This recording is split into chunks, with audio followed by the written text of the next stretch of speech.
My name is Diane Evans. I am the chair of the Conservation Advisory Board. I'm also on the Grand Island Emerald Ash Borer Task Force. So we're the ones who are sponsoring this program tonight. It's a sad occasion. We all love our trees, and I know we don't want to lose them, but we are going to lose a lot of them.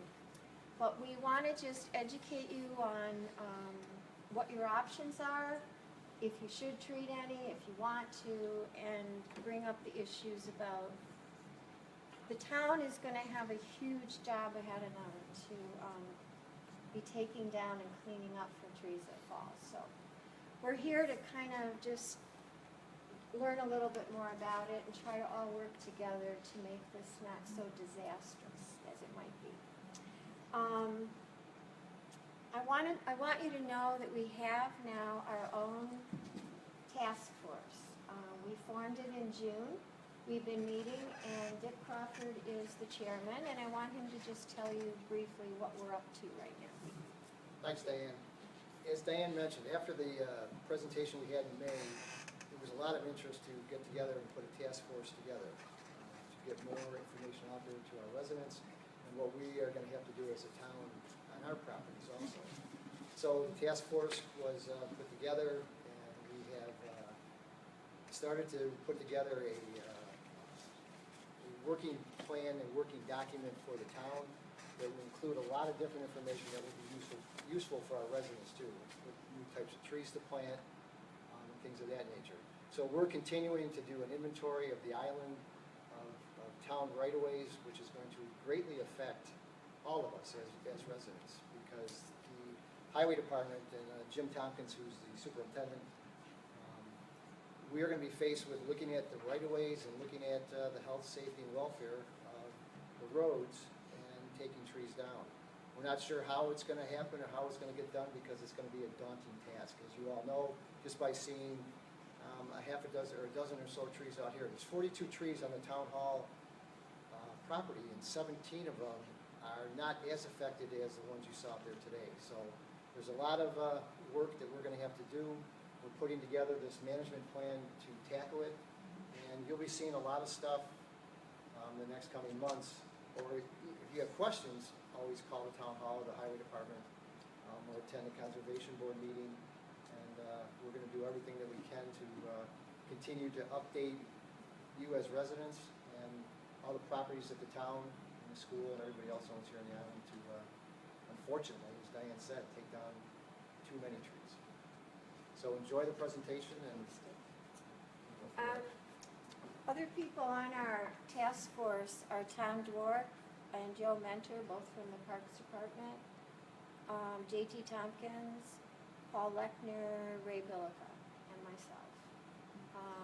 And we've had interest from other people who want to be on the task force but can't come to our meetings, so they graciously helped. We formed a little subcommittee to distribute flyers for this program tonight, and I'm very grateful to all of them for helping out with that. Two people I really want to give my greatest thanks to have been trying to get this going for years, and that's Steve Burtz and Ray Billica. So thanks for pushing. We do have two great speakers tonight. We also have, you probably don't know this, Senator Tim Kennedy is going to show up in about a half hour. We just want to give him a few minutes to explain a proposed bill that he has relating to the problem. So we have two speakers. Mark Whitmore came all the way from Cornell University, and he is an expert on the actual insect. So we're going to hear from him and learn as much as we can about the critter. And Patrick Marin, some of you know him because he spoke in May at our program. He's going to talk about, he's a DEC forester. He'll be talking about the state regulations, what we can and can't do. And hopefully we'll answer some of your questions. So I think I'm going to start with Mark. Please welcome Mark Whitmore. I'll sit here Thank you. You'll have to bear with me. I've had a cold for the past week, so I might sort of cut out and have to have a drink of water.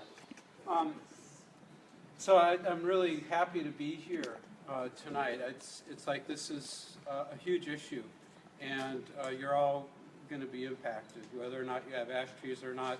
We're all taxpayers, and taxpayers are going to have to deal with the mess that's going to be created by this insect. I'd like to start basically my history. I've studied bugs that eat trees for almost 40 years now, and no, 40 years. Geez. Sorry.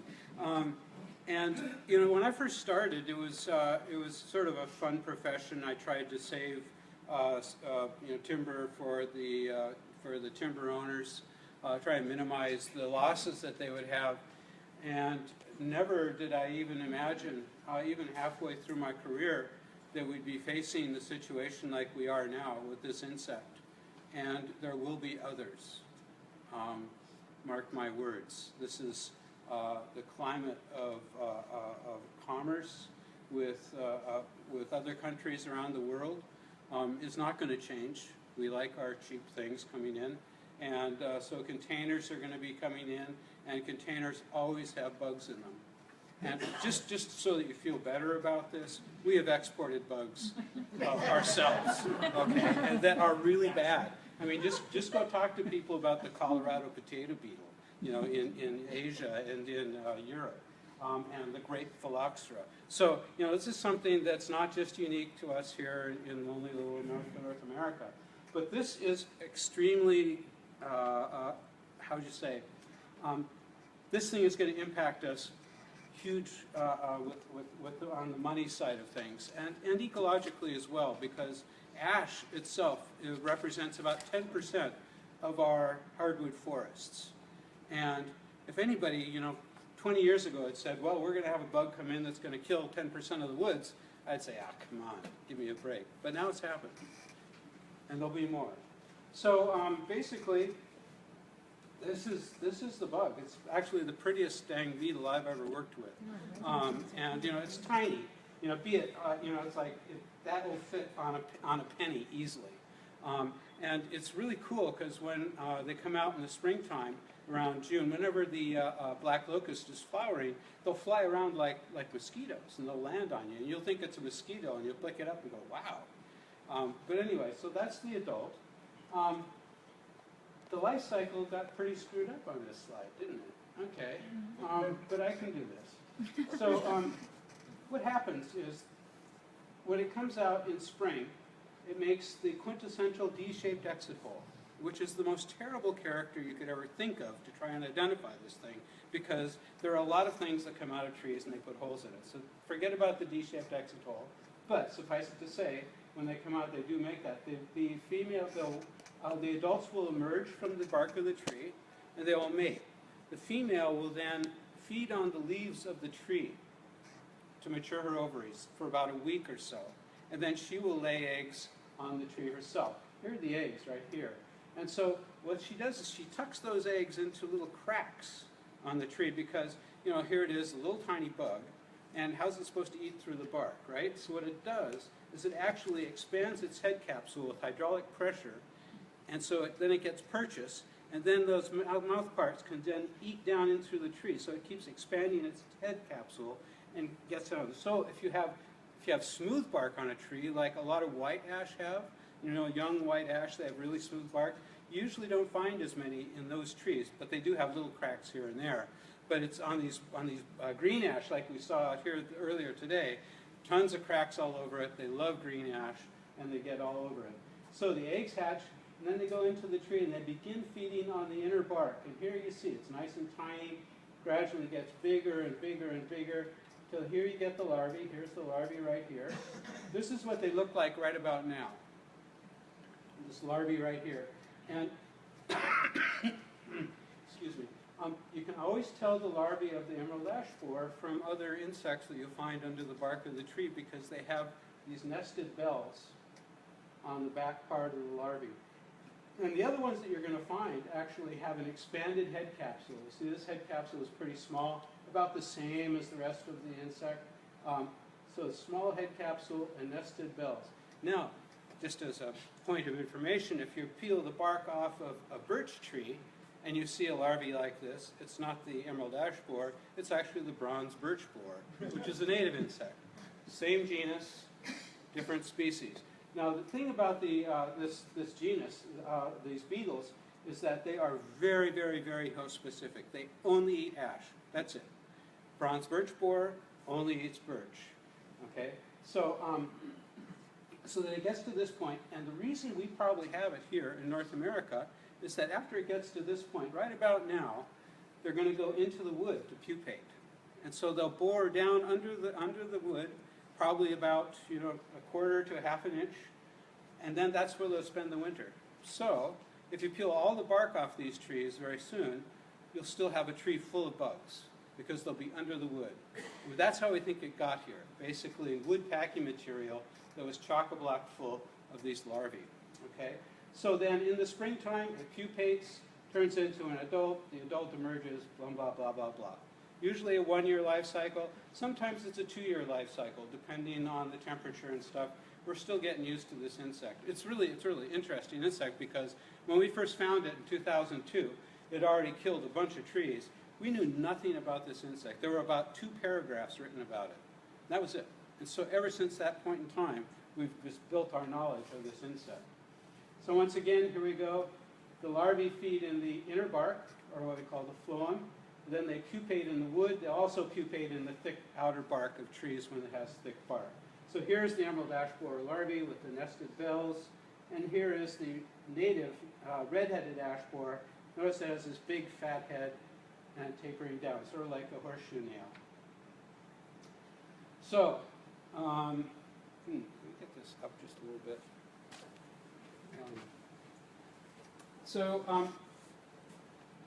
Detection is something that right now you have no problem around here, unfortunately. I would be willing to say every single ash tree on Grand Island is infested. If just a couple in there, but basically it's everywhere around here. So if you're looking around, say if you're elsewhere in the state, the thing I get called very often is that somebody will have just one ash tree in their yard and it'll look sick. Well, that isn't emerald ash borer, because what happens is that when it gets into an area, you won't even notice that it's there. The populations gradually build up. It'll kill, it'll reproduce in trees, and you won't even see that they're in those trees. I've cut down trees. Actually, when we first got it down in Randolph in Cattaraugus County, we were arguing over a tree, and the landowner said, "Would you please cut down that tree and stop arguing?" And we did. And we finally, we dissected it, and we found that that tree had actually been infested for 7 years, and yet we could not tell that it was infested. Now that's in the early part of the population buildup. When you get to what it looks like around here now, there's a lot more bugs out. The trees die a lot more rapidly, okay? And so you're going to get different things. So you won't just have just one tree in the area that's infested. There'll be lots of trees that are infested, and they look alike. Use multiple symptoms in the diagnosis. One of the big problems that I have in New York State is there's a lot of white ash around here, right? You have mostly green ash around here, but a lot of white ash, it seeds into areas that have been disturbed. And so think about it, if you're a farmer, which is the first field that you're going to let go? Probably the wet one, right? And so it'll seed into these wet fields, and white ash hates to have wet roots. And so it'll grow to a certain size, and then there's something about the site that it doesn't like, and it'll start declining. So we have a lot of white ash decline in New York State, and everybody thinks, oh, that must be emerald ash borer, and it's not. So I'll show you how to tell the difference. So basically, emerald ash borer population behavior, pest pressure is the operative word. Basically, it's the number of bugs in one place at one point in time. So if you have low pest pressure, you have very few bugs around, and the forest is going to look very different. Right here, right now, you have a lot of bugs out there, and so you're going to start to see the symptoms very rapidly. So high pest pressure, death is 2 to 3 years. I could even swear I've seen 1 year tree death. But low pest pressure, it takes a long time. The rate of spread and infestation, you have lots of EAB or high pest pressure is going to be going really fast through an area because bug comes up out of a tree, it wants to lay its eggs, and all the trees are already taken, it's going to go. One thing about this insect is that it travels very far. They've done actually lab studies. It's how they do it is sort of interesting, but I won't get into it. But they've studied in the lab and found that they can travel up to 20 miles. Probably not all the time. You know, a couple miles is easy in their repertoire. 20 miles, I don't know. But suffice it to say, they can move. They can scoot across the landscape and spread rapidly. If you have a very low pest pressure, I mean, they're going to come out of the tree and there's going to be one right next to it that's ready to go. They're going to say, I'm not wasting my time, I'm eating this one. Okay, and host tree density also. Okay, so you have a lot of ash trees, they're going to stay in that area and they're going to build up and build up and build up. If you don't have very many ash trees, they're going to go. They're going to get away from there. So what are the signs and symptoms? Okay, I consider it 3 tiers: early, mid-level, and heavy infestation. Early infestation, low pest pressure. About the only thing you're going to see is bark splitting and woodpecker foraging, and I'm going to get into these in a little bit. Woodpeckers have been the gold standard of detection for this insect, and it's what we use when we go out there. The DEC, when we go out and we try to delimit a population, we look for woodpecks in a tree. You can see them, you know, 60 miles an hour, 65 miles an hour. In the winter time, they show up really well. Mid-level infestation, but this is the area, this is the time when it's really difficult to find it. Mid-level infestation, you get woodpecker foraging. This is when you begin to get canopy thinning. The trees are dying more rapidly, the canopies start to thin. By the time you get to that point, the bugs have been there for years, the populations have built up and they've begun spreading. Then you get to heavy infestation, the canopy thinning shows up all over the place. You see woodpecker foraging, and epicormic sprouting also comes up. Epicormic sprouting are these little shoots that respond. Basically, it's trying to put a branch in a place because the tissue up above it is already dead. So it's trying to sprout out. So this is bark splitting. You can see now how difficult it is to see this in the very early stages. There's a bark split right here. There's one right here. So this is what we were sitting arguing about, and that landowner said, just cut down the tree, guys. Stop arguing. So you can see right there, there's a little gallery underneath. This is what it looks like. This tree I cut down, and it still has nice, good phloem in it. It still had green leaves on it. And here you see this wound. This is the original wound right here. This tree had been attacked 5 years before I got to it, and it still had green leaves and was still growing. You're not going to find that around here anymore. The trees that are like that are already dead, probably around here. This is what woodpecker foraging looks like. It's really great. You get that nice brown contrast with the gray bark. Look for where you can actually see the woodpecker's gone in there and grabbed out a larvae. And here you can see also, you can actually age the infestation on your land. If you go out now, after about a year, the brown bark turns grayish. It oxidizes. And so when I'm looking for the leading edge of an infestation, and all I see is gray bark, I go elsewhere until I find the nice brown bark. That shows me that it's recent. And the woodpeckers have been working on it. This is a tree that I think was killed probably in 1 year. This is in the Hudson Valley. You can see it's just red with all of the woodpecker work that's been going on. It's about, the bark at the bottom is about a foot thick. It's just a huge infestation. And what does this tell you about the infestation out there? That all of a sudden there's just a ton of bugs all over the place, and they all went to that one tree. It's just a huge high pest pressure situation. This is what it usually looks like. This is near Rochester. And then also you'll see they'll forage in patches. And I think that this patchiness is actually related to the insect liking to feed on areas of the tree that are warmer. Now that warm spot is not always going to be in the same spot on the tree. It'll sometimes be on the west side of the tree, sometimes on the east side of the tree, or in this case, it was in the upper canopy, but it was like in certain areas. So that's, but suffice it to say, I did dissect one of these trees, and it was uncanny. Where the woodpeckers had foraged, there were bugs, and where the woodpeckers had not foraged, there were no bugs. This is a tree. See, that whole west side of the tree is just plastered. the east side is not. Again, this is sort of a checkerboard pattern, and emerald ash borer will be all over the tree, but the native red-headed ash borer is all in a line because it's a native insect, and native insects go after weakened individuals, and they'll only attack weakened tissue. This tree happened to be hit by a car, and so the bottom of the tree was scarred, but all the tissue up above it was weakened, and that's where the red-headed ash borer was. And the woodpecker got in there, and it had been there for years, so you can see there's gray all over it, and then there's some brown, and they also goes in a lot deeper. This is epicormic sprouting. It's really good in urban areas where you don't have a lot of woodpeckers. It's basically, this tree is infested up above, but this is white ash. White ash has wimpy epicormic sprouts, but if you look carefully, you don't need it because there's woodpeckers right there. They're telling you it's got emerald ash borer. Here's canopy thinning. Now, canopy thinning isn't the loss of leaves per se. It's more that the leaflet size decreases because it doesn't have the resources to expand the leaf fully when it leaves out in the spring. So it's not a reduction in the number of leaves, it's a reduction in the size of the leaves. It's a very important distinction.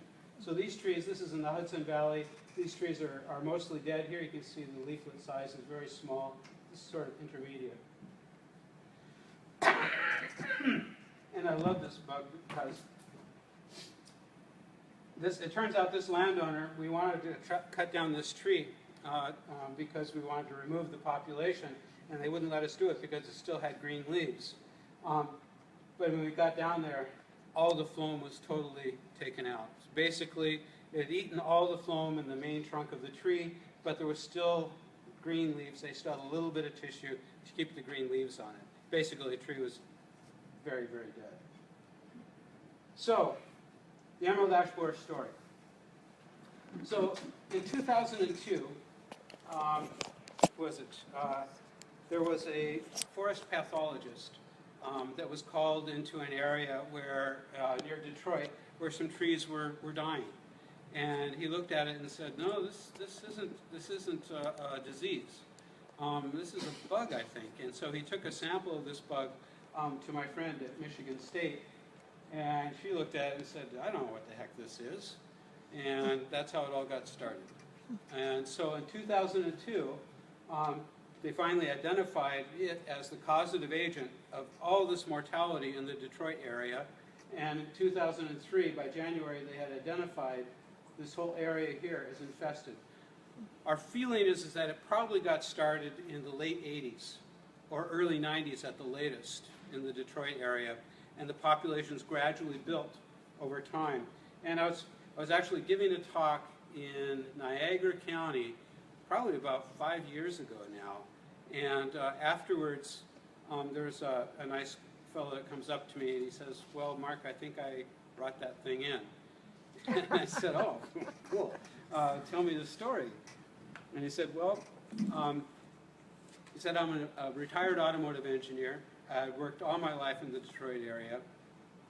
And I had mentioned that I think that, probably packing material from China." He said, "And you know what? It turns out that in the late 80s and early 90s is when we started bringing over lots of auto parts from China. And of course, they were packed in wood packing crates." And so how does this happen? Okay, so the thing about native insects, so this bug is native to China, right? And in China, it doesn't really cause much of a problem. In fact, the biggest problem is that when you go over to China and try and study it, you can't find the dang things. You actually have to kill trees to get them to come to the trees because the trees are resistant. Okay? So what happens with native insects is they're kept under control. And so this got into packing material, into trees, because they were planting American trees. Green ash is one of the best street trees I know. Worldwide, people recognize it for its beauty and its ease of growth. And so they had actually planted our green ash trees in China. And then the emerald ash borer found them and killed them. And waste not, want not, you make wood packing material out of it and send auto parts to America. That's probably the scenario that explains how it got here. So this is what it looks like now. Let's see, 2002. So 14 years later, this is the distribution. Now, you know, it's all the way up here in Quebec, down here to Texas, Louisiana, Georgia. These are very recent, all the way out here into Denver. You know that somebody bringing firewood as they moved is the cause of that one. Firewood is the biggest cause of this thing getting around. But the important thing to realize is that even though it looks like it's everywhere, it's not. There's tons of healthy ash everywhere. We're still at the very beginning of this infestation, I think. I don't know now, but a few years ago they said, well, it's only about 2 or 3% of the ash forests that are infested. I think that, you know, it's probably more than that now, but still, we have time to do something nationwide. You here on Grand Island, it's a different story. It's here, and it is really a severe infestation, and I'll get more into your options. So this is the problem. This is what we call the death curve. My friend Dan Herms at Ohio State developed this from data basically from the beginning. And so what happens is the populations, the low pest pressure, populations gradually build and build and build. And so finally you begin to see symptoms. And usually right about here is where you recognize that, uh-oh, something's going on. And by that time, that population is set to just go bazonkers. And just within a few years, they're all gone. Okay, so right now here, what I've seen out in the backyard here, we are right about there. Populations right now have built up, and they are exploding right now. And you have just a few years to take care of what you got to take care of with the ash trees. I'll talk more about that. So this is the current situation in New York State. I'm blocking your view, aren't I? I'm sorry. So, you know, it looks like it's everywhere, but it's not. You go to the Hudson Valley, and there's still lots of green trees around. You go around Bath, and there's still lots of healthy ash trees. And the same is true around here. The problem is in the Ontario Plain, where you do have forests, they're very heavily stocked to ash. I think the percentage up here in Niagara County is upwards almost to 30% ash in basal area. And the same is true up here around Rochester. So these are the areas where we have it. This is the quarantine line. Pat's going to talk more about that later. So it's gotten around. Do you notice any pattern to its distribution? Does Thruway come to mind, perhaps? Nice line right along there. Nice line right along there. Right along there. Really, I think they really do like to glom onto vehicles. I actually have had a friend in Michigan that was doing research on it, and during the TARP days when federal employees got all sorts of new stuff to stimulate the economy, he got a brand new pickup truck. And so he was driving, and he had a emerald ash borer land on his windshield, nice new pickup truck. And he said, okay, I'm going to see what this thing can do. So he floored it, and that emerald ash borer held onto his window of his pickup truck, and I know him, he drives fast, probably 80 miles an hour. 20 minutes later, it was still on his windshield. Really likes to hang on. It can get into trailers. In Nichols right here, it's interesting, the first infestation down there, it started right next to the racetrack, the horse racing track. And I looked at the guy, the guard, and I said, can I go in and look at those trees next to where all those trailers are parked? And he said, no. And he said, you're from Cornell, you can't do that. Oh, it was okay, I could see enough. But I asked him, so where are those trailers coming from? And he said, oh, Ohio, primarily. You know, they can get into trailers. And indeed, there was a really interesting situation here in Rochester, the intersection of the Genesee River and the Thruway. And then next year, we found in this little tiny park in the middle of the city, ash trees were dying, and there's nothing in between.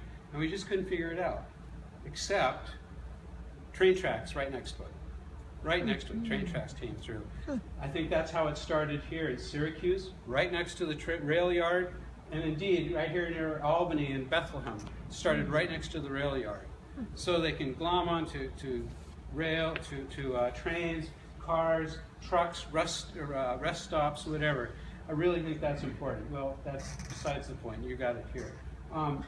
So basically, this is just the infestation. When we first found it in the Hudson Valley, it was 60 square miles. We found 2 of them on one of those purple traps. And we sort of said, oh, this must be serious, because those traps don't really work very well. Whenever you get one on it, it's like, you freak out. And we got 2, and it's sort of like saying, uh-oh. And sure indeed, there were 60 square miles. Well, it was interesting, the death and destruction was focused right around here. And still, it's not really moved very far, but we're finding that moved about 5 miles a year, that infestation. So that's what it looks like now. And it's huge, but there still are live trees in there, but it's really spread dramatically. And here's the Rochester infestation. Remember I said this is where it started, basically right in here, and then we found it right up, where is it? Right here, at a park right in here next to the railroad. I think, anyway, suffice it to say that's where it was. And so this sort of puttered around, but the density of ash in Rochester is much higher than it was in the Hudson Valley. Hudson Valley is about 4% ash. Up here it's closer to 25%. So this thing sort of puttered around and stayed right around the area that it was growing, and now all of a sudden it's just blown up. There's just so many bugs out there now. Drive to Rochester now, go through Rochester on the thruway, and you will just absolutely be amazed at the number of dead trees. It is just, it's mind-boggling. So this is what it looks like here in western New York. There's the Bath infestation. That started at a campground right next to Bath. Very little thing. Now it's spread many miles. Here's the Rochester infestation. Started right here at a spot right there. I think that is actually right across from a truck stop or from a rest stop on the thruway. The first infestation here in the Buffalo area was in Lancaster, and were you in on that? Yeah, so it was an arborist that had it land on his clipboard, I think, right? Something like that. Yes. Yeah, it was, and since then it's gone crazy. And then here it is right along the thruway here, and then this is the first infestation we had here in Randolph. Again, right next to a place where trucks pulled off next to the main thruway. So it's spread. This map will change. It's going to change very dramatically very soon, because the populations are just going crazy right now. So, what are the impacts? And this was a really good study that came out after it really got going. This is a case when entomologists got together with economists. And the most important thing is that, it's like, okay, so I have a lot of friends that are foresters and loggers, and boy, were they whining. You wouldn't believe the whining that they were putting up about the emerald ash borer, how they're going to lose all their ash. That's nothing compared to the damage that's going to be caused to your home values, to the infrastructure around your homes, the roads, trees falling in roads. That's going to be an impact, right? Trees falling on power lines, huge. So they found that the costs are largely borne by homeowners and municipal governments. A huge amount of expenditures. This is the thing that bothers me the most, though. Given observations of new species, there's a 32% chance that another highly destructive borer species will invade the U.S. in the next 10 years. And I love giving these guys a hard time. He said, why not 31%? Why not 33%? But that's okay. I think that they're right. We have to keep our eyes open, and we have to realize that this is just the beginning of this environment that we've created for ourselves, doing commerce the way we are. So I walked around Ithaca and decided to take some pictures. I love this tree. This is a green ash. It's about this big around. It's right next to that house, right on the sidewalk. Imagine the damage that's going to create when it falls. Power lines, I love that one. I live out in the country around Ithaca, and I have my generator ready to go. And at a point in time, I will drive around with my chainsaw in my truck because it's going to be huge. The thing about ash is that it's an early successional species. What that means is that it comes into areas that are disturbed. Like you disturb the soil, it's going to fly in. It's got those wings on the seed and they just travel really quickly. So what is a disturbed habitat? What is the definition of that? Human infrastructure. Roads, houses, parks, schools, buildings, disproportionately stocked with ash. And so I say 10% of the forests are ash. Well, it's probably a lot more in areas where we've disturbed the soils, like around power lines. I love this, boy, this poor guy. He's got not just 2, he has 4 big ash trees leaning over his house. Wow.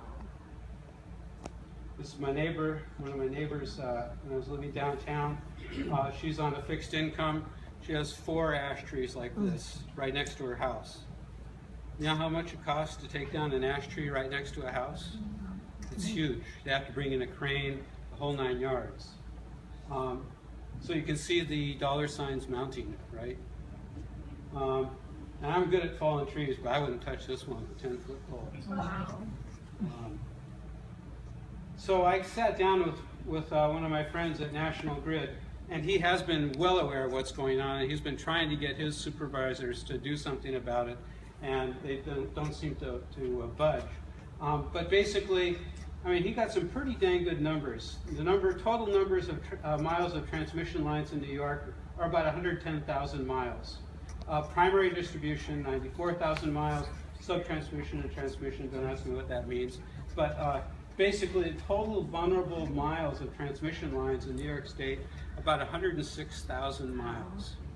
And so they did an estimate of the number of trees there are that might hit their power lines, and they come up with 242 trees per mile. That makes 26 million total trees over that 106,000 miles of power line, transmission lines. And a conservative estimate is that it's only 20% ash, which I think, maybe it's probably more because of early successional species and stuff. That makes 5 million ash.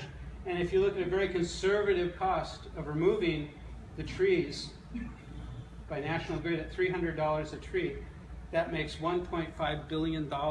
And you can be assured that you and I are going to be paying that bill. It's not going to be National Grid.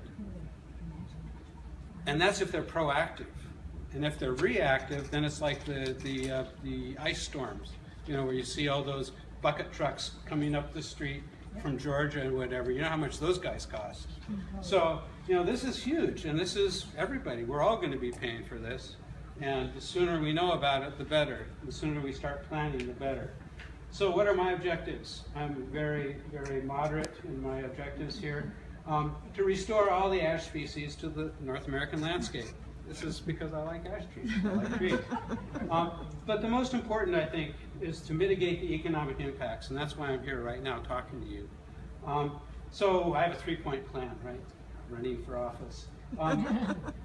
To keep ash on the landscape, we're going to have to get those natural enemies out here. Right now, there's no natural enemies that are extant here in North America that attack them. Well, maybe a few, like woodpeckers and whatever. I'll get into that.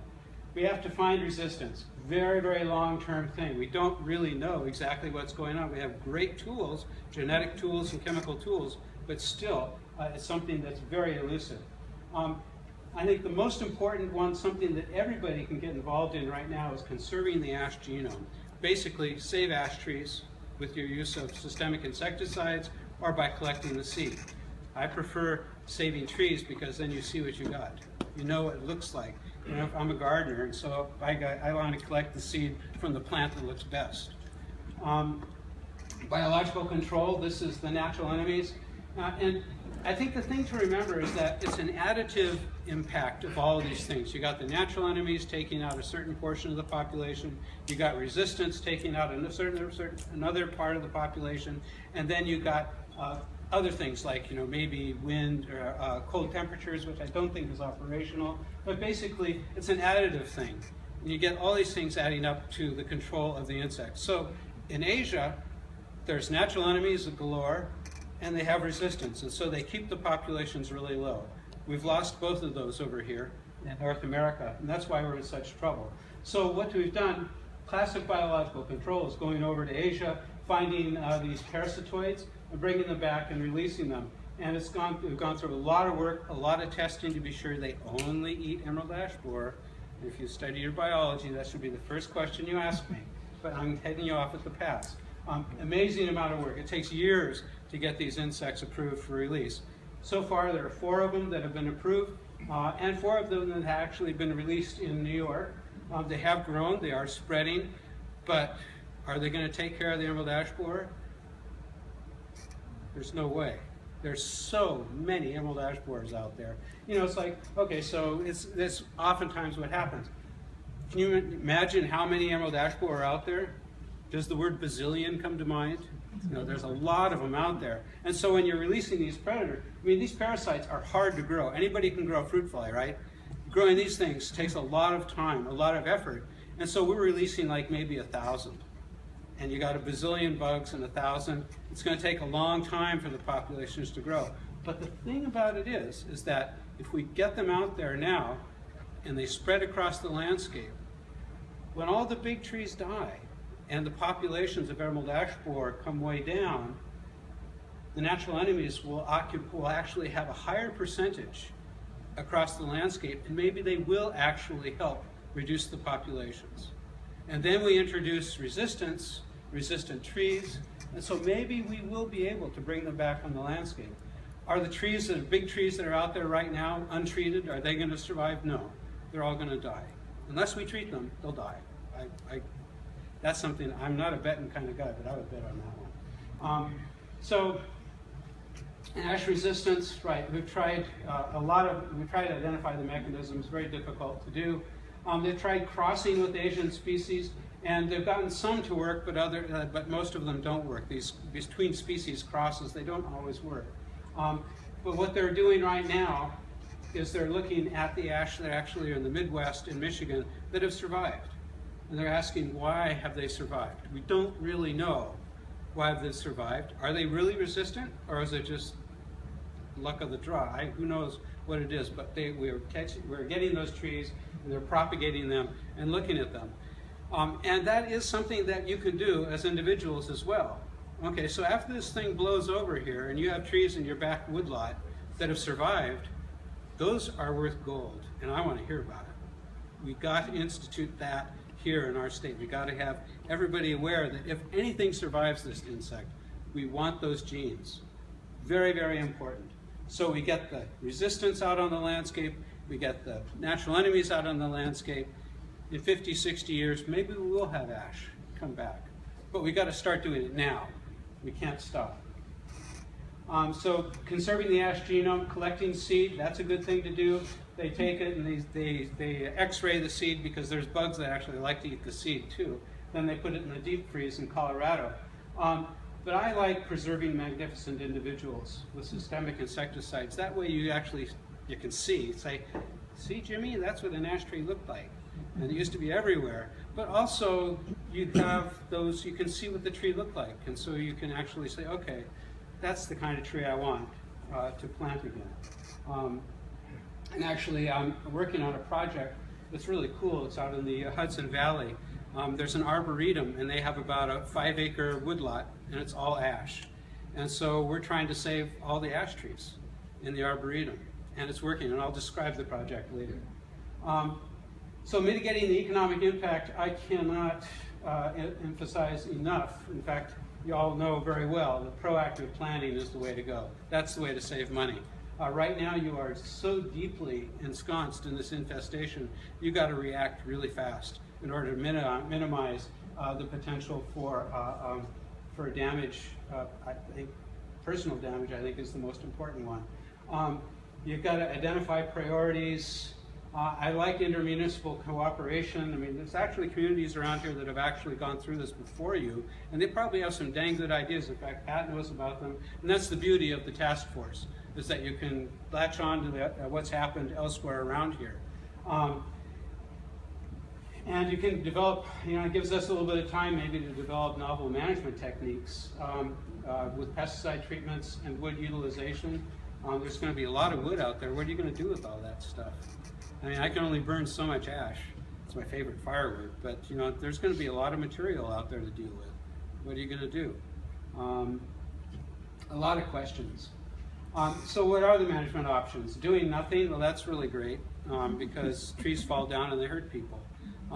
Actually, there's one really great, if I was more adept at utilizing the wonders of my computer, I would have brought this great little clip of a school bus. It was a news article that I saw a friend sent to me from Michigan, and it was the school bus, and it had a tree fall down on it, and so they were talking about how you know, wow, it was really scary. Luckily, everyone's okay. You know, they were going at a slow rate of speed, no big deal or anything.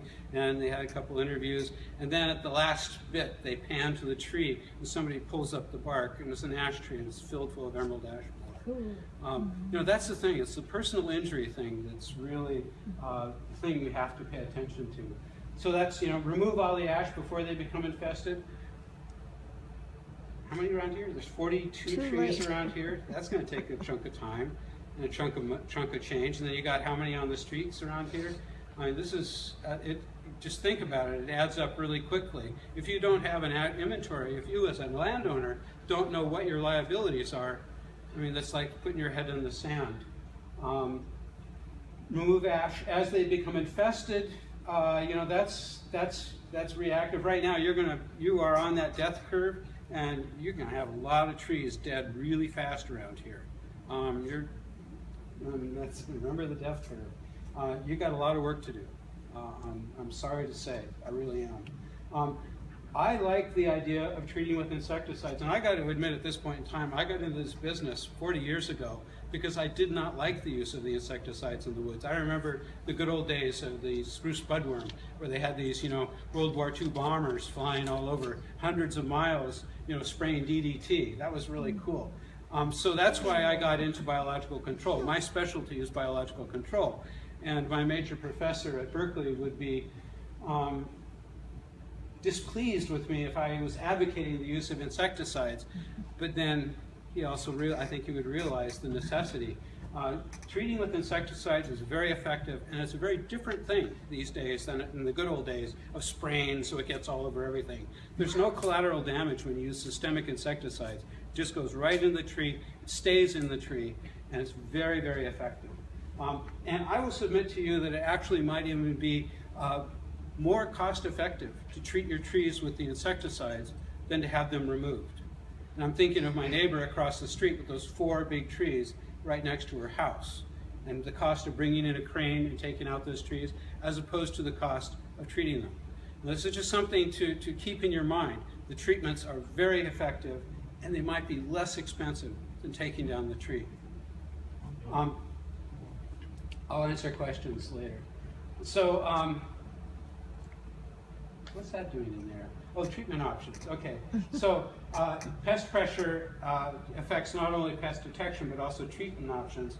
It's like the timing of your management decisions, the earlier the better. Well, you don't have that luxury right around here now. There's something called the EAB cost calculator that I'll show you. It's a really cool tool to use, especially if you have time.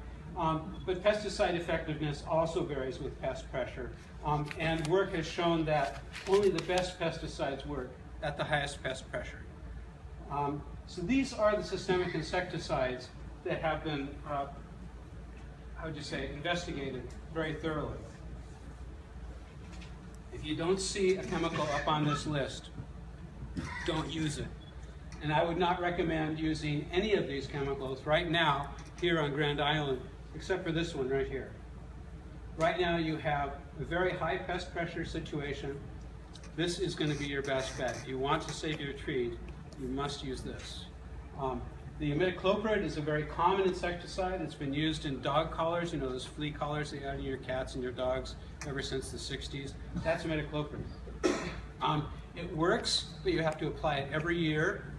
If you forget, the bug will remind you that you forgot, and it'll take them out. It doesn't move very rapidly into the tree. That's the other thing about imidacloprid. Dinotefuran, on the other hand, very quickly moves into the tree, and it's very fast acting. But again, it only lasts for 1 year. And this is indeed a restricted use insecticide. Imidacloprid you can buy at the local Agway, and apply it yourself as a soil drench. If you want to save your trees, I do not recommend doing that, especially here and now, knowing what I've seen outside. And then there's this new thing on the block, azadirachtin, which the Canadians developed. It's actually an extract of from the neem tree, which is a tropical tree. It's an interesting story. It's a great insecticide when it works. It comes from when they were actually, that's right, the guy was doing research on migratory locusts. And so, you know, the herd of locusts, that cloud of locusts that comes through an area. And he was in Africa, and a cloud of locusts went through, and there was one tree that survived, and it wasn't touched. And he said, what the heck's going on here? It was a neem tree from Southeast Asia. And they finally found the active ingredient called azadirachtin, and they have been able to synthesize this very complex chemical artificially, and it's available now at a reasonable cost. It's called Triazin. It's the only product available for use in Canada, and all of my Canadian friends say, don't think about it. It doesn't work. I mean, they've been using it. It's the only thing they can use. They've been losing the trees. It's available here in the United States. It's great. It makes you feel all warm and fuzzy that you're using something that's natural and it's not very invasive, but it doesn't work. This is the one, emamectin benzoate, or Triage. Now, there's another product out there. Oh, dang, I forgot. Ivermectin, right. It's available through the Rainbow Tree Care people. It's the same thing. And indeed, one of my friends who's an applicator likes that product better than the Triage. He says it flows into the tree more readily. But if you have somebody that's going to come work on your trees, be sure they use this chemical. And this is a restricted use chemical. Only professional applicators can use it. Okay? On the cost, I don't know where it is right now. Have you gotten any recent? Ours is 200 a tree. 200 a tree for how big a tree? Ours are pretty big. Yeah, so $200 for a tree like that. That's pretty good. I think the rate is anywhere, I think, between $5 and $10 a diameter inch. So you take that measurement right at breast height, and then the diameter of that, and they charge by the inch. Yeah, I think it's going to be upwards of 10. Upwards of 10? I shouldn't go low. There's low. some contracts that have been let that are lower, and I hope that because now there's a competing product out there used to be no competition for that one. Now that there's a competing product out there, hopefully the price will be coming down. I don't know. I don't know what's going to happen, but remember that one right there if you're at all interested. Now using them, I think is really important, and there's different things you can use. A lot of cities actually are going out there and they're using insecticides to spread out tree removals over time. Now, one of the most important things is that actually the arborist will not, a Davy tree will not go in to remove a tree, will not climb a tree if it shows any crown symptoms, because they've shown that the wood fails rapidly after it's been killed by the emerald ash borer. And so they're going to say, we're not going to touch your tree, so you have to get a crane to come in if it shows any symptoms. And a crane coming in is expensive. And so what cities are doing is they're using the chemicals to keep the trees alive long enough so that they can actually take them out within a very cost-effective manner, spreading out the removals. Maybe hopefully sometimes they'll keep them alive for longer, forever. But that's a very effective way of doing it. Planning for at least 12 years in the future. I don't know how long it's going to last around here. I don't have the feeling that you're going to be dealing with this for any more than 6 to 8 years maybe. But I don't know. You just see how it plays out. And you can also determine which trees to protect for keeps. Looking at the canopy characteristics is really important. You want to save a good tree. You want to have good form. You don't want to have a lot of damage in the tree because that's going to impede the capacity of the tree to bring the insecticide up into it and spread it around evenly. And one of the most important things is that you definitely want to treat a tree that still looks good. So right now, if I lived on Grand Island and I had a tree that looks really nice, I would be calling up my applicator tomorrow and be sure that you are on the agenda for this next spring for an application. They're going to get blocked up with a number of applications, and you call them in spring and they won't be able to get to you. But spring is really important. So it looks good, doesn't have any canopy decline. Those are the trees that you can save. Right now you can do it. I would be betting by next fall the number of trees that potentially can be treated in this area is going to drop dramatically. Remember the death curve. So this is the Emerald Ash Borer cost calculator. This is something maybe that municipalities, or if you have a big park or whatever, you can use. You can enter all sorts of good data in there, the number of trees, and then you can do treatments to it. Cliff Sadoff at Purdue University produced this, and it's really nice. I mean, it's an amazing, amazing tool. For the average homeowner, I don't really think it's that usable, but this is something that for the road crew you might want to try doing. Basically, you can do all sorts of options like remove all the trees, replace the unsafe ash as they die, treat 30%, and then you can look at these options over time. And so here are 3 options right here. So proactive removal, you go in, you start cutting your trees, boom, boom, boom, boom, boom. 5, 6 years later, you're done, boom, costs drop, no more costs, you're done. You also don't have any ash trees. Replace them as they die. That works really well because all of a sudden you have huge costs in just a couple of years. And if your government is anything like Ithaca's, we haven't budgeted for that. The other option is something called urban slam. And that's a concept basically of treating a certain number of trees over time. And if you plug in the costs of treating the trees over time, the costs actually, as they, over the long term, 25 years, is actually much less than these other options, especially if you add in the discount rate. It's not everything's all lost. You have options now, and it's a good time to start thinking about them because you have until spring. And I also think it's really important to think of the benefits of urban trees, especially if all you have around your house is ash. It's like they're huge. Landscaping, energy savings, water interception. Human health is something that's really interesting. Do I have that? Yeah. This is a really cool study. They actually went in there and they did work in areas where all the ash trees were removed in Michigan. And they found a definite correlation between, the results suggest that loss of trees to the emerald ash borer increased mortality related to cardiovascular and lower respiratory tract illness. This finding adds to the growing evidence that the natural environment provides major public health benefits. So I like trees, I like them because they're warm and fuzzy, but this is actually really good data. This shows that they are definitely a health impact. And so, when you think about your urban tree canopy, if you keep them alive, you wind up with more trees than if you do removal or replace them as they die over time. And so it's a fun tool to play with, and even I can do it, so it's like you can probably do that.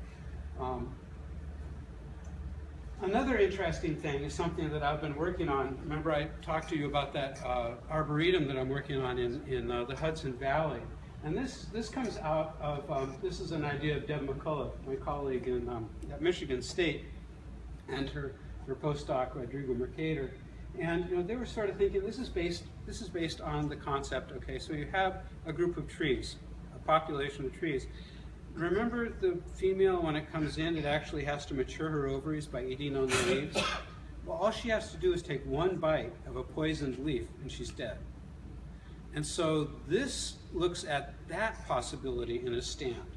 And so they did a model, and it was interesting, where they did no treatment, boom, there you have the death curve, right there, right? Where if you treated 10% of the trees, after 10 years, you still have like 80% of them alive. And if you treated 20% of the trees, they're almost all alive. And that's incredible. I mean, and the model actually fits really well with all of the population parameters that we've looked at. But models are oftentimes scary. So here's the 20% solution. Deb likes this, by the way. She says, oh, that's cool. So here, just visualize it. Here you have year 0. And I'm thinking of parks, maybe, or if you have a woodlot. You have a bunch of trees you want to save. So here are your trees at year 0. The first year, you treat 20% of the trees. And so those are all poison, okay? And so a bug coming into this stand, if she feeds on the leaves of these, she's going to survive. If she feeds on those, she's dead. Year 2, wow, 40% of them are now poisoned, and so the chances of her eating one of those poisoned leaves is even greater. After 3 years, 60% of them are poisoned, and the chances are pretty dang good that that bug's going to eat a leaf that's poisoned, and it's going to die. But after 3 years, the efficacy of the emamectin benzoate sort of wanes, and so 3 years, so you maintain it at about 60%. And so the model she actually used only 2 years of efficacy as opposed to 3 years of efficacy of this chemical, and she still got such great survival. So that wasn't really acceptable, I think, to the people I'm working with at the Arboretum in the Hudson Valley. So I produced the 33% solution. Sorry, gotta have some fun somewhere, right? And that's basically year 0. Year 1, you treat 33% of the trees. Year 2, another 33% of the trees. So 66% are poisonous now. Year 3, they're all treated. They're all poisoned.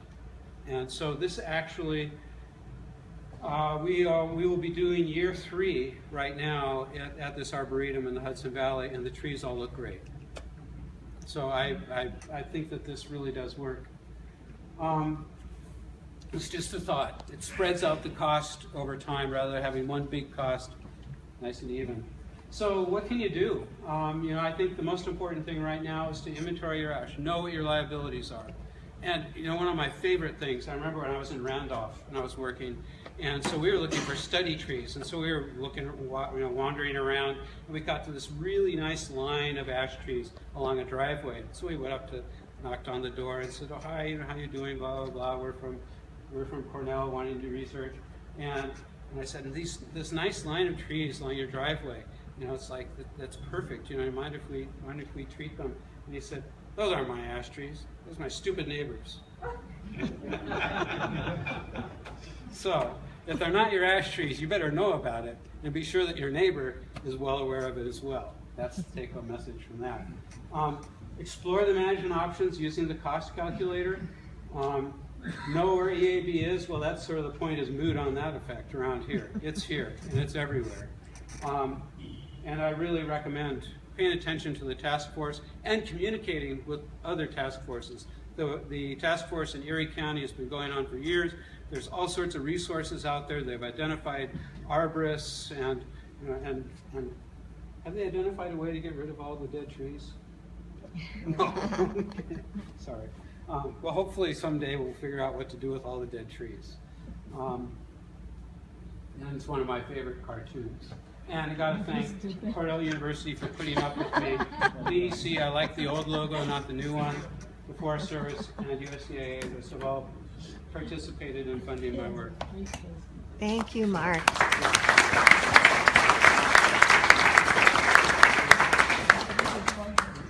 We're going to take a brief intermission while I change the thumb drives. And I would like, Senator Tim Kennedy is here tonight. We just wanted to give him a few minutes to explain a proposal he has. Welcome, Tim. Evening, everybody. How's everybody doing tonight? What a great crowd, first of all. Wasn't that a spectacular presentation? Thank you very, very much. That was probably the most in-depth presentation I've seen yet.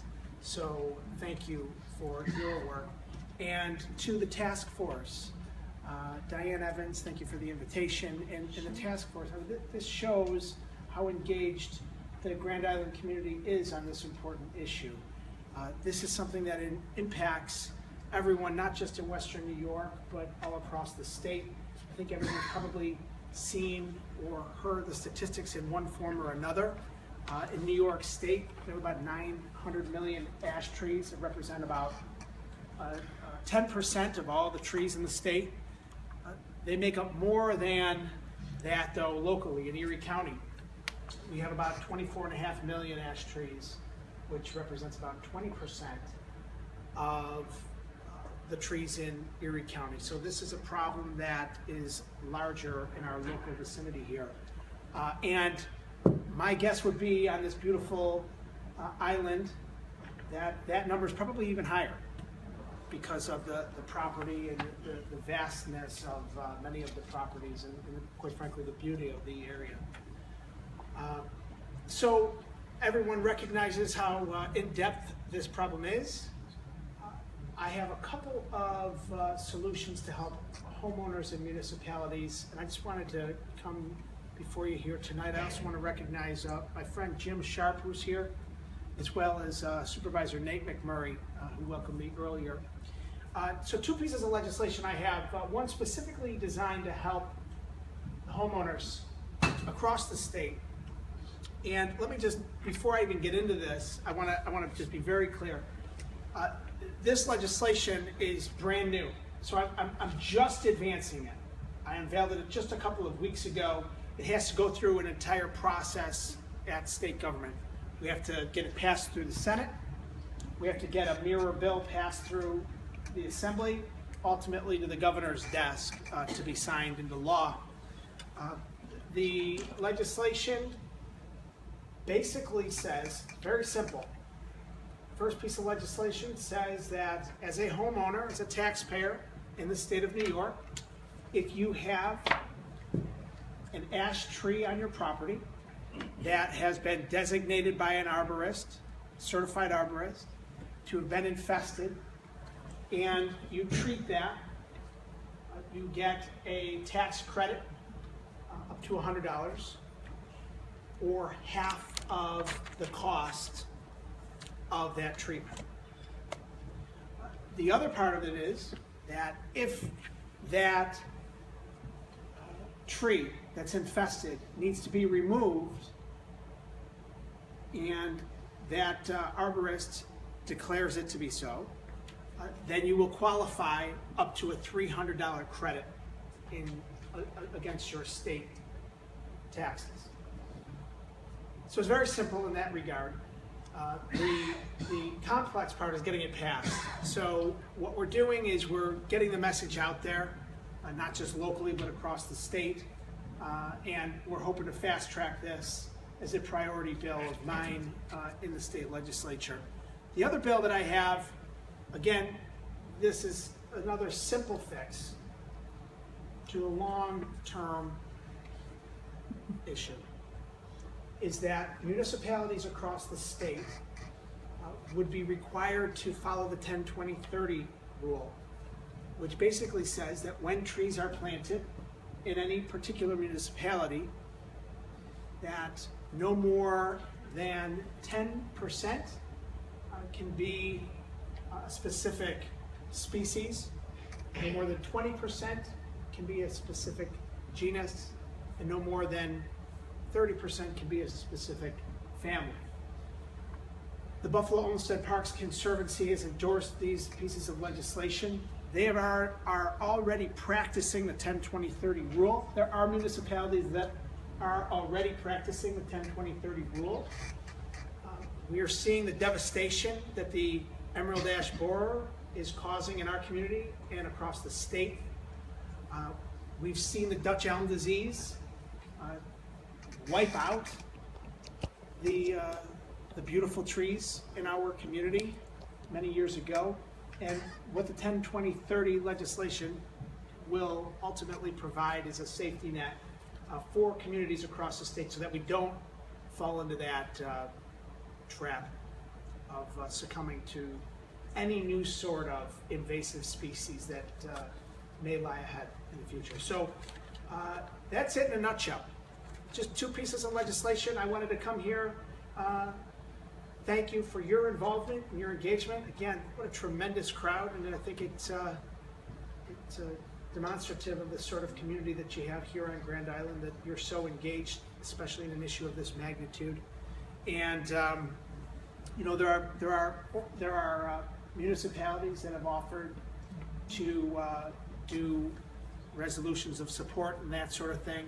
So I'm asking municipalities across our community, across the state, to support this legislation. So that's it. So maybe there, thank you.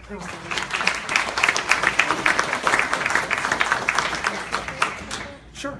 We can. I'll have my office follow up with Diane and the task force to make sure that we get all the specifics to you for and we'd also like your input on it as well. Question, Senator. Yes, sir. Do you have co-sponsors?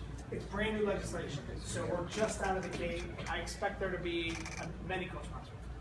I expect this not to be a heavy lift, but you just never know. And also on that point, there's a cost to this. The cost would be about $25 million that we'll be pushing for in the upcoming budget. So if we can get it passed, this is statewide legislation. Thank you for coming. Yeah, sure. So the tax break, would that be per tree? That's a great question. The question was, would the tax break be per tree? Yes. Capped at $300 per tree. So we've heard the cost of removal to this point upwards of $500 or more per tree. So the tax break would be 50% of the cost or up to $300. So capped at $300 per tree. Okay, thank you very much. Thanks for coming.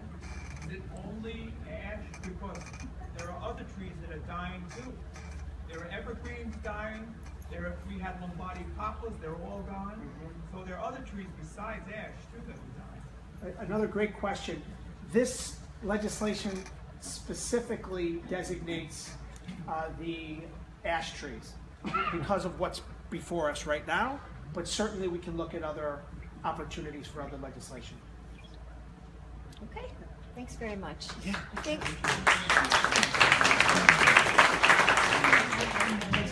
Have a great night.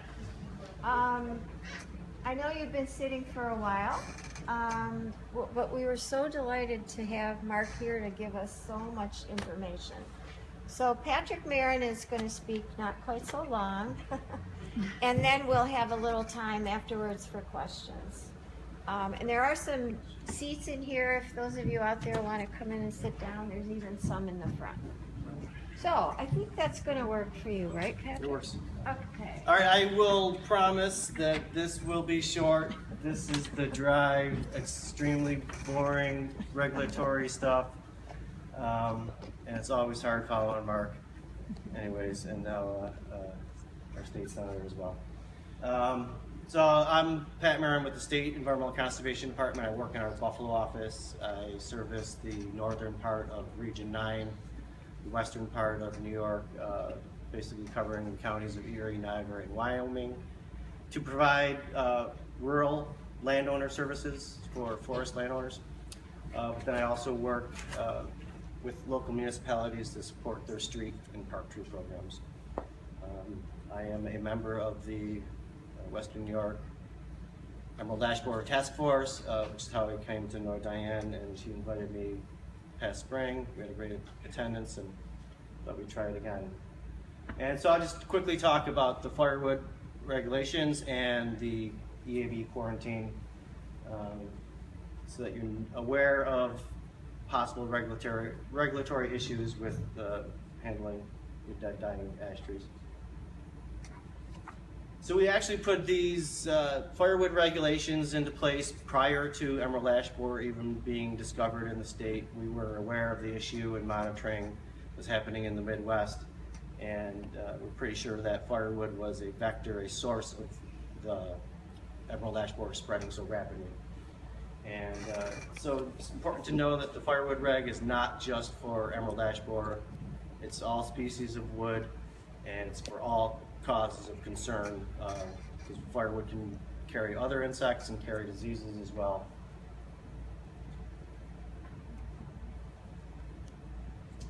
So what the regulation does prohibits untreated firewood from coming into the state, and it puts a limit on the transportation of that untreated firewood to 50 miles from the origin of the firewood. Under personal use movement, which is allowed, you just ask that you permit yourself There is a self-issued certificate of origin you fill out, carry with you as you're moving firewood around. Still though, you're restricted to that 50-mile limit. The regulation also puts in language for firewood dealers or producers, having them do some record keeping about their wood purchases so they can verify where the wood was coming from. And it establishes a treatment language, labeling language for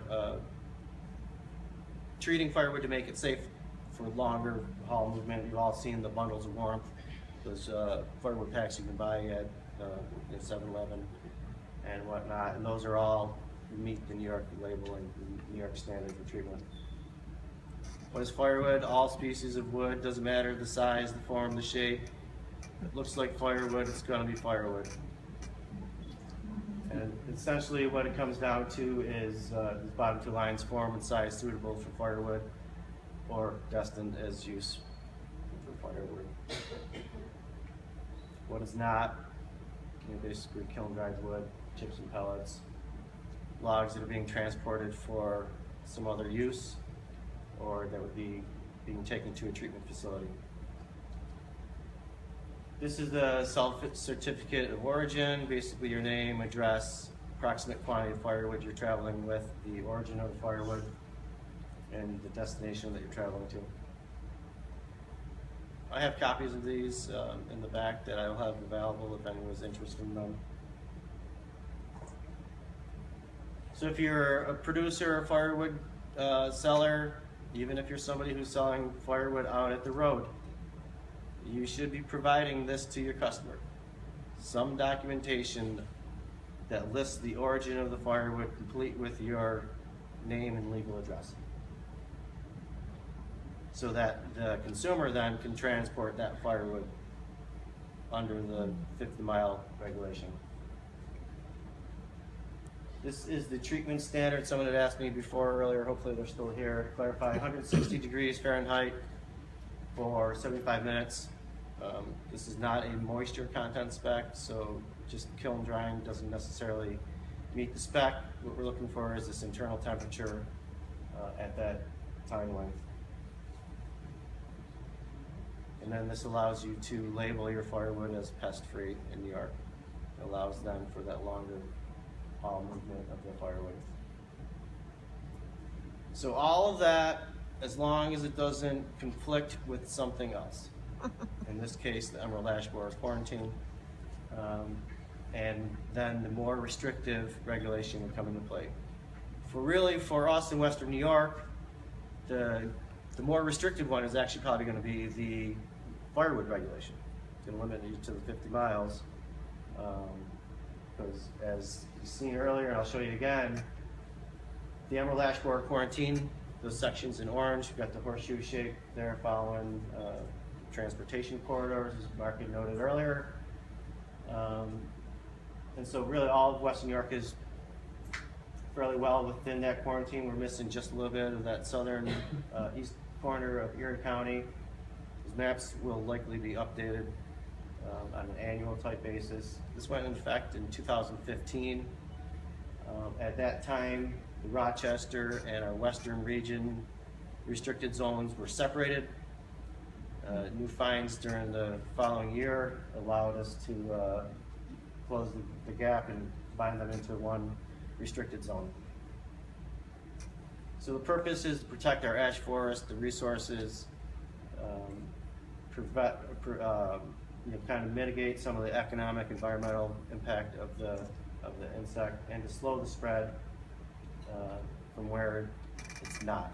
So to keep emerald ash borer where it is and prevent it from moving long distance to new areas where it's not currently known to be.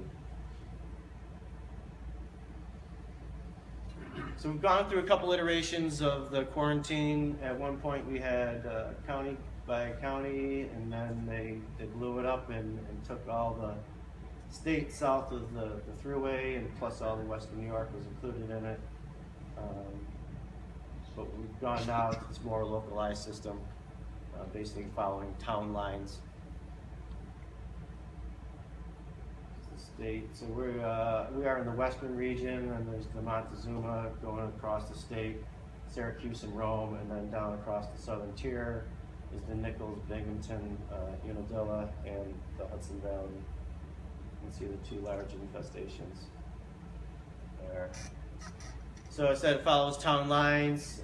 More than 30% is in the core infested area, where we know it to be, where we've seen it and observed it, or where we buffer it out 5 miles because it's likely somewhere else where we haven't seen it, but within that 5-mile zone. That town will be included in the restricted zone. Amendments and additions as new finds are found, as I said. It seems to me that we're likely going to be issuing updates on an annual springtime basis. The last update came in May of this year. I expect sometime, again, maybe around May, we'd have an update and likely expanding that restricted zone. Close up of where we are here.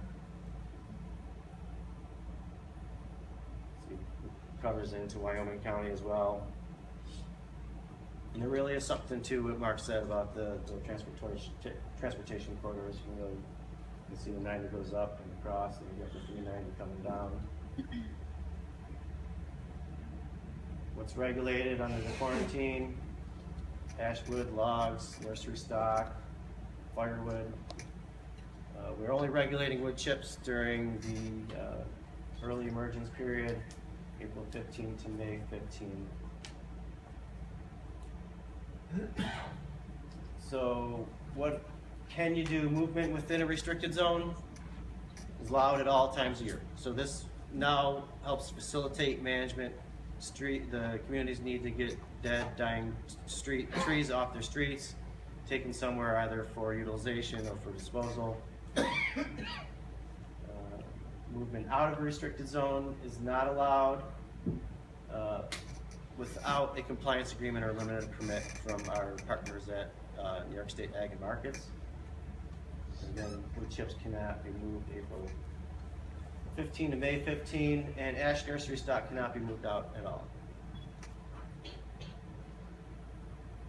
Movement through, in the case where you were needing to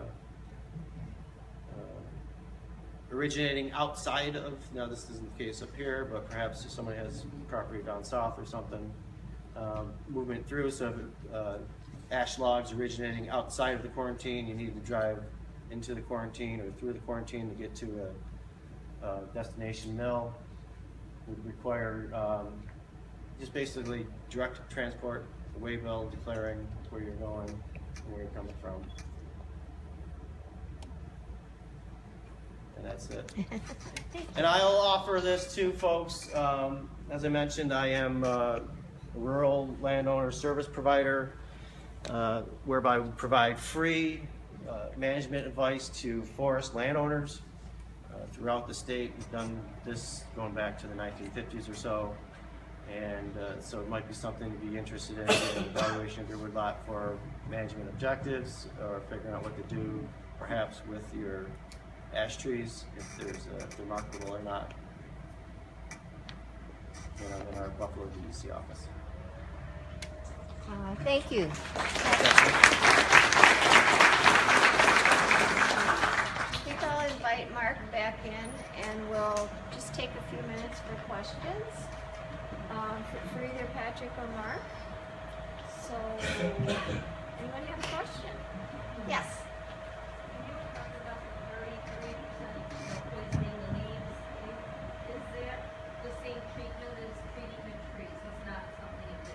Right, it's a systemic insecticide, and systemic insecticides, they go directly into the tree, and they only stay within the tree, and so they'll come up and they'll go up into the leaves. Right.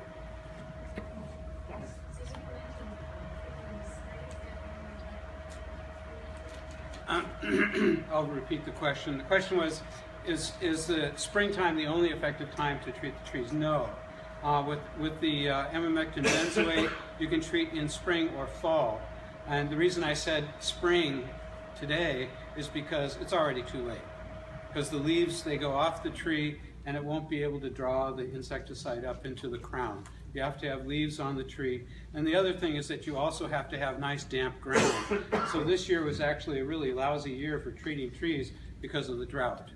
The roots weren't very wet, and so the window for treatment was actually quite small. Yes. You said there was another product competing with the emamectin benzoate. Is that also professional use only? Yes, yes. Emamectin benzoate is a restricted use chemical, and there's two different formulations, triage and arbormectin. I was told to treat my trees every 2 years, but I saw on your thing it was 3 years. Is there one way or another?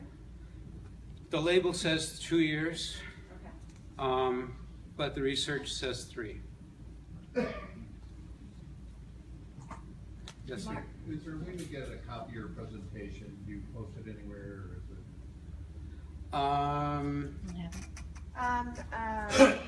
Kelly Petrie videotaped it tonight, and we'll be I'll send it to putting the it town, too. on the town website? Is that the best place? Is that okay? GrandIslandNews.com, you can get it. Or He GrandIslandNews.com? wants their presentation, the PowerPoint. The PowerPoint. I mean, I Oh. can send you a PDF of the PowerPoint. If I can send it to you. Sure. Is it not on the NIAS site? It might be on nyis.info also. That website, nyis.info, New York Invasive Species.info. It's a Cornell Invasive Species website. And quite honestly, I've sort of shifted my research from emerald ash borer to the hemlock woolly adelgid, and I haven't really been paying attention. Do you get that? nyis.info, and go to emerald ash borer on there. And I will send you a PDF All so right. you can distribute it if you wish. Okay, thank you very much. Would you And think we'll- the mild winter sped up the ash borer? Because we really didn't get much of a deep freeze around here. Oh, I love that question. The question, biology. The question is, do you think the mild winter might have been nice to the emerald ash borer so that actually there's more survival and they're able to eat more trees? No. But let me explain it also. This is really important because it got a lot of questions. You know, when you had the polar vortex, it was huge, right? You know, record-setting cold and wet temperatures. But imagine you're an emerald ash borer. I know it's sort of hard, you know, but you know, imagine, where are you when it's cold? Inside a tree. Inside a tree, right, underneath the bark, right next to all that wood. That wood is a thermal mass that's huge. And you get these momentary cold snaps in the middle of winter, you know, a couple hours in this early morning, nothing. That temperature is going to stay the same right next to that wood in the tree. Doesn't do anything. But the interesting thing, okay, you're going to get it now. The interesting thing is that I also work on an insect called the hemlock woolly adelgid, which is killing the hemlock trees. It's huge, it's big, and you'll be hearing about it. If you have a hemlock tree, you should talk to me. But this insect, it's an aphid, and it's exposed to the cold on the twigs all winter long. But it has all this nice fuzzy stuff on it, and that sort of protects it. And so the polar vortex really whacked those bugs bad. The past, you know, when it was really cold. I mean, I was getting like 95% mortality at some of these sites. And then I was thinking last winter, you know, it was huge. It was warm, and I was thinking, oh boy, I'll have lots of bugs to play with because I'm doing experiments. But then remember what happened in February, where it was nice and warm for the first couple weeks of February. Then we got the Valentine's Day cold snap. I call it the Valentine's Day massacre because it just killed just huge amounts of insects. So it's not always the extreme low temperature. It's actually the conditioning before that extreme, that low event that kills the bugs. So, thank you for that question. I didn't even give you any money for that, did I? But that reminds me, do we have any other tree vendors in the audience? Mark is not you can't treat the trees, but you can cut them down, right? So Mark Landroach is here. And Jake from Woodchuck was here earlier. So, oh, he's still here, good, thank you. That's great. So if you want to speak to either of them about having your trees cut. Yeah, if anybody comes up to you and says, oh, I'll cut down your trees for cheap, ask them to see their insurance. How about just maybe 2 more questions, and we'll call it a night. Okay, now, the people who treat, the arborists who treat, where do you find them? Is there a website, or is there any, at the town? Well, one handout that we have out on the table, there's some websites, let's see which ones are they here. Trees are good, Yes, all spelled out, trees are good. this is on this handout. Trees are good and it's on there. Yeah, And that'll New take York- you to the ISA, International Society of Arboriculture. And you'll be able to do a zip code search and find certified arborists. Not all of them will treat trees, but that's a good starting point. Because I mean, it's gonna take a while to find somebody that can actually treat them. So, this is a handout that we prepared for tonight with several websites that will be of help to you. And I'm hoping the DEC Firewood and EAB hotline is the same number that I've seen before. I put it on here.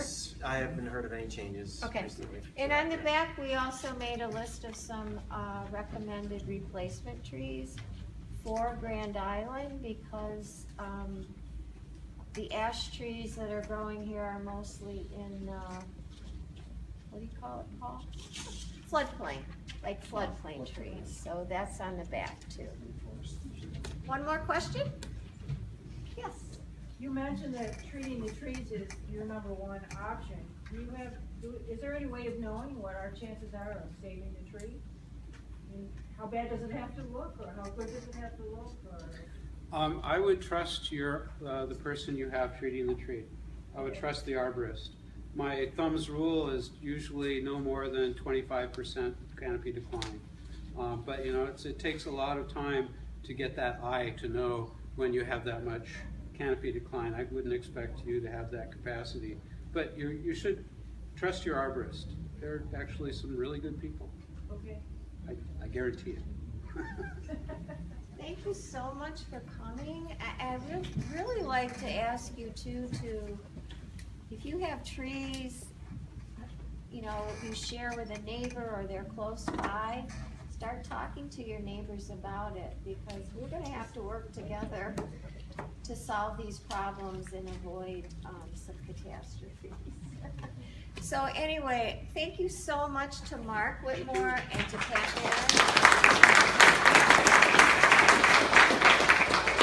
Kelly for videotaping. Thanks, Kelly. And I don't think Steve, you and Ray were in the room when I